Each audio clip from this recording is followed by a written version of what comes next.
Analysis करेंगे bank Nifty और Sensex जो कहाँ तक जा सकता है। ये नज़दीक के 15 या 20 या 1 महीने तक की मैं एनालिसिस अभी करूँगा। अभी यहाँ पर देखेंगे हम तो निफ्टी का ये चार्ट मैंने ओपन किया हुआ है। तो कोई भी ट्रेड का एनालिसिस करने से पहले हमें ये ध्यान रखना है कि जो टाइम फ्रेम है बहुत मैटर करती है। यानी कि हम इंट्राडे करते हैं तो जो टाइम फ्रेम रहती है वो ज़्यादा से ज़्यादा 5 मिनट की रहनी चाहिए, उससे ज़्यादा नहीं रहनी चाहिए। क्योंकि इंट्राडे में क्या रहता है कि कहीं ना कहीं मूवमेंट बहुत तेज हमें पकड़नी पड़ती है। ठीक है, तो अगर हम एनालिसिस लॉन्ग टाइम में करेंगे, मतलब नज़दीक के समय में, तो टाइम फ्रेम बढ़ानी पड़ेगी। तो हम यहाँ पर 2 आवर्स की कर देते हैं यहाँ पर। ठीक है, अभी हम देखेंगे तो पिछले 1 महीने से, पिछले एक ने तो नहीं, मार्च मार्च 23 से अब तक कंटिन्यूस बुलिश रहे मार्केट, कंटिन्यूस ये अपी ट्रेंड में चल रहा है। और मेरा एनालिसिस अभी ये कहता है कहीं ना कहीं ये 47 तक जाना चाहिए मार्केट, उसके बाद इसमें बहुत बड़ा फॉल आने वाला है। यानी कि 1 महीने के अंदर ये बहुत बड़ा फॉल मेरा प्रिडिक्शन के हिसाब से आने वाला है। कैसे हम देखते हैं, चलो। अगर यहाँ पर देखेंगे मार्केट में तो यहाँ पर बॉटम बन के देखो, यहाँ पर सपोर्ट इसके लिया है 32,000, 32,000 का सपोर्ट लिया है। उसके बाद यहाँ से कंटिन्यूस ऊपर की जा रहा है। यहाँ पर ब्रेकआउट आया, इसके पहले मैंने यहाँ पर ट्रेंड लाइन खींचा हुआ था, उसके ट्रेंड लाइन ब्रेकआउट होने के बाद यहाँ पर सपोर्ट लिया है। ट्रेंड लाइन में देखो, यहाँ पर सपोर्ट ले लिया है ट्रेंड लाइन में। जब भी मार्केट ऊपर जाता है और वहाँ से फिर रिवर्स आता है, तो कोई भी ट्रेंड अगर रेजिस्टेंस से सपोर्ट लेता है तो बहुत दूर तक जाता है मार्केट। उस तरह से कोई भी जो ट्रेंड है वो नीचे की ओर आता है और सपोर्ट से लेता है रेजिस्टेंस, तो कहीं ना कहीं वहाँ से भी बहुत बड़ा मूवमेंट आता है। तो यहाँ पर हम देखेंगे इधर तो 46,369 यहाँ तक मार्केट गया हुआ है, 46,300। ठीक है, तो कहीं ना कहीं यहाँ पर तो बुलिश मूवमेंट ही दिख रहा है हमें लॉन्ग टाइम फ्रेम में। ये 2 आवर की है। ठीक है, तो ये मूवमेंट में हमें क्या करना चाहिए, चाहे कोई भी है। अब जो वो डिपेंड करता है ट्रेडर के ऊपर। यानी कि जो ट्रेडर है वो लॉन्ग टाइम में देखना चाहता है, मतलब वो उसका ट्रेडिंग स्टाइल क्या है, वो इंट्राडे करता है, स्विंग करता है, या फिर वो लॉन्ग विजन से काम करता है।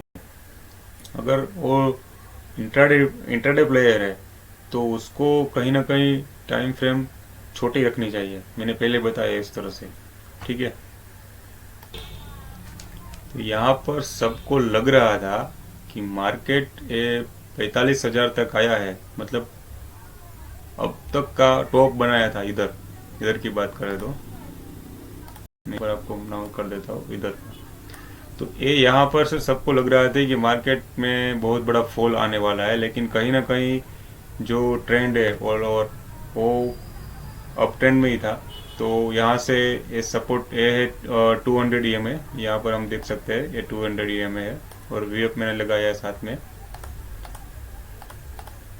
200 EMA का है, एक्सपोनेंशियल मूविंग एवरेज है। तो मूविंग एवरेज से सपोर्ट लेके सीधा ऊपर की ओर यहाँ से ब्रेकआउट दे दिया है। ठीक है, तो यहाँ से ब्रेकआउट होने के बाद ये मार्केट कहीं ना कहीं यहाँ सपोर्ट भी ले सकता है। अगर यहाँ पर गिरता है तो यहाँ से गिरने के बाद यहाँ तक आ सकता है मैक्सिमम, यानी कि 45,600 तक आ सकता है। ठीक है, और अगर यहाँ से ब्रेकआउट नीचे की ओर देता है और मूविंग एवरेज को भी काट देता है तो फिर बहुत बड़ा फॉल एक्सपेक्ट हम कर सकते हैं। लेकिन फिलहाल हम पॉजिटिव है, यहाँ पर ट्रेंड से लेकर मार्केट से लेकर ये फुल ऑफ ट्रेंड भी है। और उसके अगेंस्ट में काम करना, यानी कि अपने कैपिटल को लॉस देना है, वो हम नहीं चाहते कि कोई मार्केट की अगेंस्ट में काम करे। कोई भी ट्रेडर है मार्केट की अगेंस्ट में काम अगर करेगा तो लॉस ही करता है 101%। तो याद रखना, कभी भी मार्केट की अगेंस्ट नहीं जाना है, चाहे कुछ भी हो जाए। ट्रेड तभी लेना है जब हमारा ट्रेंड आए, मतलब यह हमारा कोई सेटअप बन रहा है कि मानो कि ये इधर देखे, यहाँ पर हम देखें तो यहाँ पर सपोर्ट बन रहा है, तो कोई अगर बुलिश है यहाँ से ले गए, मूविंग एवरेज से ऊपर मूविंग एवरेज कोई यूज़ कर रहा है तो मूविंग एवरेज से ऊपर ही है, तो यहाँ से सपोर्ट बनता है। ठीक है, तो यहाँ से कोई सपोर्ट लेके कोई कॉल बाय करते हैं तो यहाँ पर उसको प्रॉफिट मिलेगा। अगर कोई यहाँ से ऐसा मान रहा है कि ये पुट लेके बैठा है तो पुट को ये निकाल देगा, यहाँ से सीधा बाहर कर दिया, कैपिटल खाली कर दिया उसको।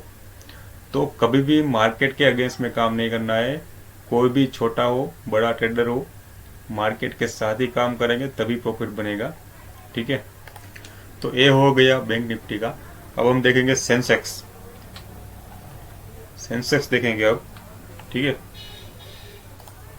सेंसेक्स इधर हम यहाँ पर ट्रेडिंग व्यू में आ जाते हैं। चलो, ये ट्रेडिंग व्यू है। ट्रेडिंग व्यू में जाके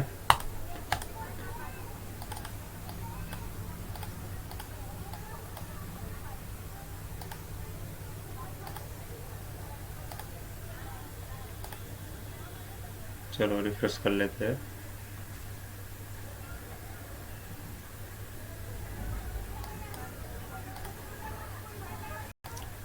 यहाँ पूरा पैनल नहीं खुल रहा है तो हम इधर से ही देख लेते हैं। चलो, ये फैस का जो प्लेटफॉर्म है उसमें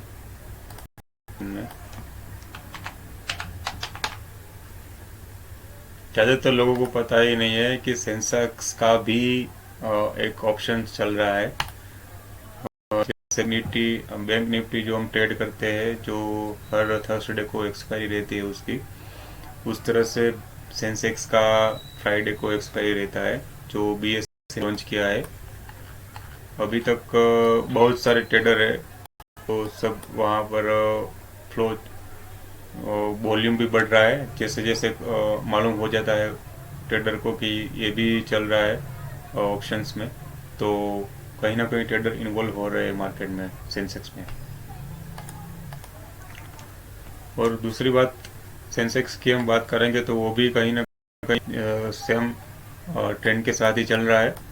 और सेंसेक्स में और बैंक निफ्टी में फ़र्क क्या है कि सेंसेक्स में कुछ स्टॉक ऐसा भी है जो बैंक निफ्टी के अलावा है, जो फाइनेंस हो गया, कोई ऐसा पेंट का हो गया, मतलब एशियन पेंट हो गया, टाटा का, मतलब कहीं ना कहीं सेम स्टॉक नहीं है उसमें, तो वॉलेटिलिटी भी कहीं ना कहीं अलग है उसमें, सेंसेक्स में। तो लास्ट सेशन में हमने देखा जो भी था, लास्ट सेशन में था ऐसा कि सेंसेक्स 1.5 पॉइंट डाउन हो गया था, मतलब कहीं ना कहीं 800-900 पॉइंट डाउन हो गया था। ठीक है, उसके कंपैरिजन में बैंक निफ्टी का हम देखेंगे तो लास्ट सेशन में उतना डाउन नहीं था, मतलब वो बैंक निफ्टी कहीं ना कहीं वो न्यूट्रल था। तो अगर ये देखेंगे सेंसेक्स का, तो ये कहीं ना कहीं पॉजिटिव है, फुल ट्रेंड में ही है, अप ट्रेंड में। तो हमें यहाँ पर शॉर्ट नहीं करना चाहिए, कॉल को ही कहीं ना कहीं रखना चाहिए हमें अपने पोर्टफोलियो में। और दूसरी बात, जब भी एक्सपायरी आती है उसके 2 दिन पहले ही हमें ट्रेड लेना चाहिए, ना कि जो पहला दिन था। फॉर एग्जांपल, अगर बैंक निफ्टी का थर्सडे को एक्सपायरी हुआ है तो कई लोग क्या करते हैं कि फ्राइडे को एंट्री लेते हैं। ठीक है, तो फ्राइडे को क्या रहता है कि वो मूवमेंट ही नहीं आगे देगा आपका, कॉल या पुट कुछ भी लेंगे आप। अगर मार्केट अगर 300 पॉइंट भी चला गया तो आपका जो कॉल या पुट 50 या 60 पॉइंट ही चलेगा। क्यों? क्योंकि उसमें टाइम वैल्यू रहता है थीटा।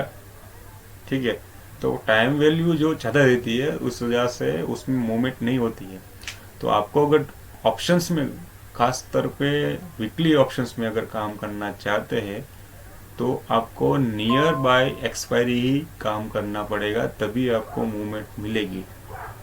ठीक है, अदरवाइज आप मूवमेंट नहीं ले पाएंगे। तो इसलिए ये ध्यान में रखना। और सेंसेक्स के ऑप्शन में भी बहुत बड़ा प्रॉफिट मिल जाता है अगर हम अच्छी तरह से मूवमेंट उसकी कैचअप कर लेते हैं। ये देखो, यहाँ पर पूरे का पूरा बुलिश है मार्केट, ये देखो यहाँ पर। ठीक है, यहाँ से सपोर्ट लिया, 200 EMA गए, उसके बाद सीधा ए ऑप्शन था 63,000, ठीक है, वहाँ से 67,600 तक गया, अभी तक पूरा का पूरा बुलिश है और ऐसा नाम ही नहीं लिया कि मैं नीचे जाऊँगा। तो मार्केट की जो साइकोलॉजी है उसको समझना चाहिए हमें, कि अगर जब भी हमें लगता है कि मार्केट नीचे जाएगा तब भी मार्केट यहाँ से ऊपर जाता है और ब्रेकआउट देता है, और जब भी ऐसा लग रहा है कि मार्केट अब नीचे ऊपर जाने वाला है तब वहाँ से कहीं ना कहीं बड़ा फॉल आता है।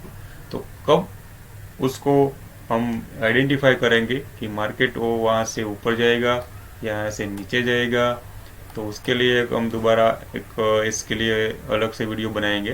तो इसके लिए ठीक है, आज का जो करना था हमने एनालिसिस, वो बैंक निफ्टी या सेंसेक्स का करना था, तो हमने ट्रेंड सिर्फ देखा कि कौन सा टाइम फ्रेम में देखना चाहिए। दूसरी बात, जो ट्रेंड है वो किस तरह से बुलिश है या बेरिश है, तो उस हिसाब से हमें सेटअप अपना बनाना चाहिए। और जब भी सेटअप बनता है तभी एंट्री लेनी है, अदरवाइज नहीं लेनी है। चाहे बैठना पड़े तो पूरा दिन बैठो, पूरा हफ्ता बैठो, लेकिन एंट्री नहीं लेनी है, नहीं लेनी है। अगर आपको कैपिटल बचाना है तो आपको अपने सेटअप के हिसाब से ही काम करना पड़ेगा, ठीक है।